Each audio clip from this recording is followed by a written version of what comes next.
کائنات کا تجاذبی انہدام اور انعقاد قیامت۔ سیاہ شگاف اور ستاروں کی زندگی اور موت کے قریبی مشاہدے کے بعد آئیے اب ہم قیامت سے متعلق ہونے والے سائنسی تحقیقات کے نمایاں خد و خال اور اسلام کے تصور قیامت اور عقیدہ آخرت کا مختصر جائزہ لیتے ہیں۔ تمام دیکھنے اور سننے والوں کو پہلا روزہ مبارک ہو۔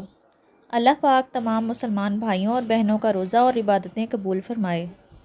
ویڈیو شروع ہونے سے پہلے میری آپ سب سے گزارش ہے کہ چینل پر اگر نئے ہیں تو لائک اور سبسکرائب ضرور کریں۔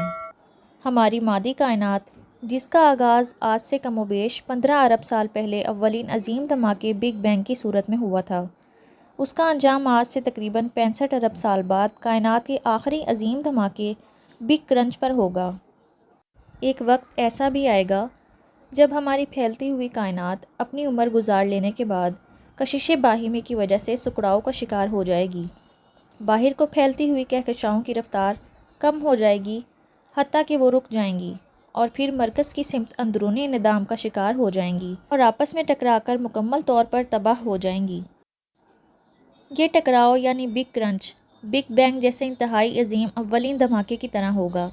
تمام اجرام سماوی کا مادہ سیاہ شگافوں میں جا گرے گا اور کائنات کی تمام ہائیڈروجن اور ہیلیم ستاروں کی تھرمو نیوکلیائی آگ میں جل کر ختم ہو جائیں گی۔